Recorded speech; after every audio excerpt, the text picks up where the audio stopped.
Can you tell us a little bit about how you really got into political activism for Tibet, and who influenced you? It was His Holiness. His Holiness grabbed me and said, I remember it was in Bodh and of course, when you start to get involved with the Tibetans, you understand a bit of their history anyhow, and certainly you know their present situation as exiles and their present situation inside of Tibet. But I remember being in Bodh and I was actually on the way to the train and leaving Bodh and one of His Holiness's attendants came to me and said, His Holiness would like to see you. And I had met him briefly 2 times before that. The one time in Dharamsala, another time in Rikon, Switzerland, at the Kala Chakra there. In, when was that, 84, 85, 86, I think it was. Yeah. And then, so anyhow, I was delighted and quite nervous, as we all are when we're going to see His Holiness. And so I came into his rooms on the 2nd floor of the Gompa there. And I remember him moving through the room. I was brought into the room, was told to sit down, and he came from the back room.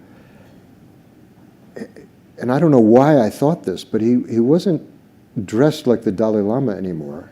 He felt like a young prince, as one would almost imagine the young Shakyamuni.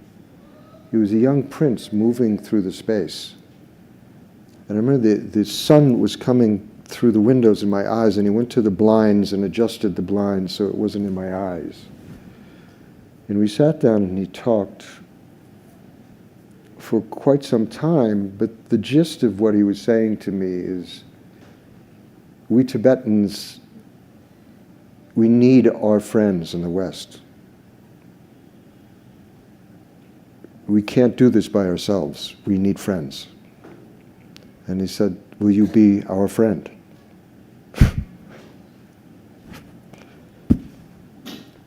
Okay. It's very emotional for me. Yeah.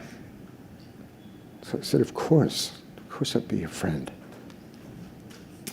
And I remember he took a coin, and a gold coin, he said, this is very precious. He said, this belonged to the 13th. And he put it in my hand, and he pushed it into my hand, and he closed my hand around the coin.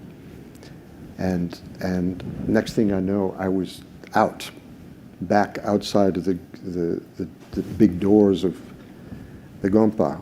And Chungla Ratu Rinpoche, who had brought me there, was waiting there. And he took me to a side room, and he could see that I was quite emotional about this experience. And I opened my hand, and there was a coin there, and he said, did His Holiness give it to you with his own hand?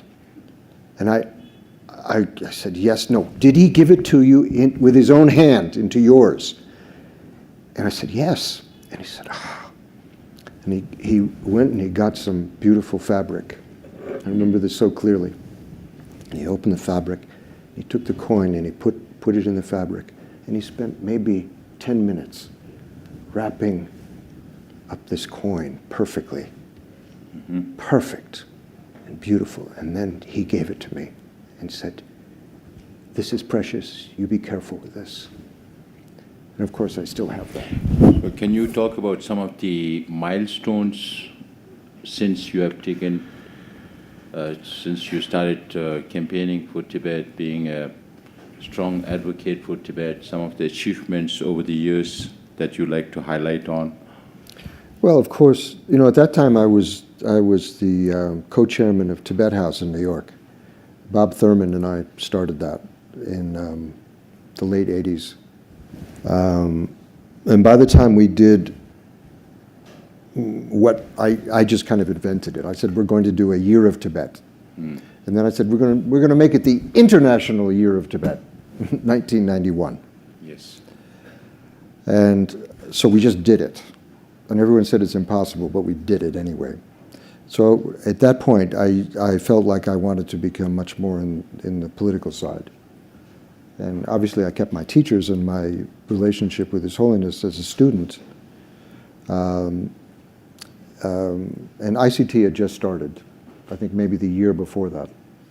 So I came on as a board member, and within a few years I found myself as the chairman, and was working very closely with Lodi Gere Rinpoche, who became a very close friend and a mentor in many ways for me of how to navigate not just the Tibetan world, but the world of Washington. I mean, he was quite extraordinary in his abilities.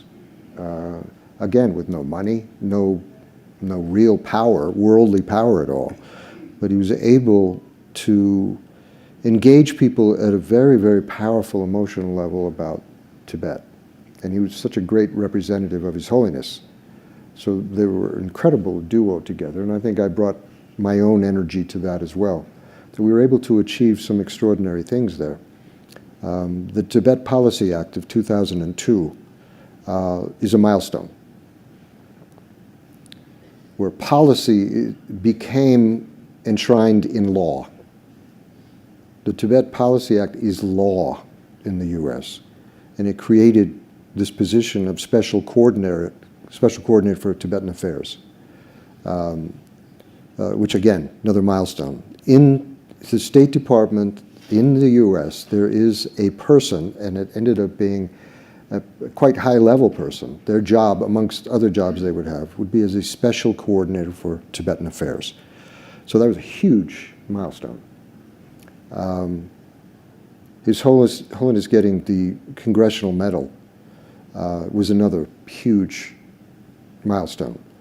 The rotunda in the Capitol, which is one of the most sacred places in our democracy, was where His Holiness received that Congressional Gold Medal with people on both sides of the aisle, Republicans and Democrats, who were hugely competitive and had almost a visceral dislike for each other.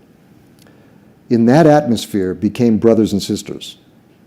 And the President of the United States and the heads of both parties were there. Of course, Speaker Pelosi was there, but she wasn't Speaker at that point.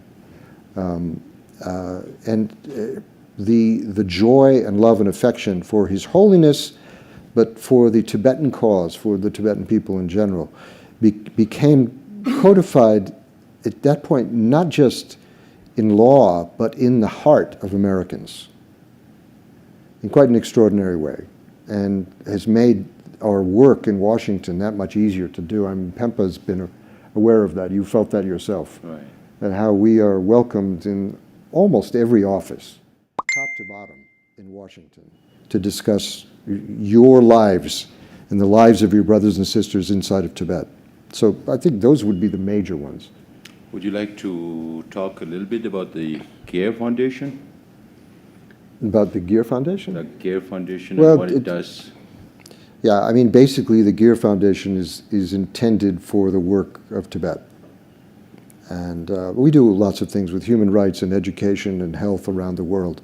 But primarily, I mean, it's funny, the executive director, Mali Rodriguez, I met her because of the AIDS work we were doing. And she was a principal in the Pediatric AIDS Foundation. Mm-hmm. And when I brought her into my organization, you know, we had a good working rapport, but she didn't know anything about Tibet. Now, the only thing she will do is work on Tibet. So Tibet has completely taken over my foundation at this point. But also, we started the Gere Foundation India Trust, where we were doing a lot of work in India as well. But we're just closing that now because I realized we didn't need it.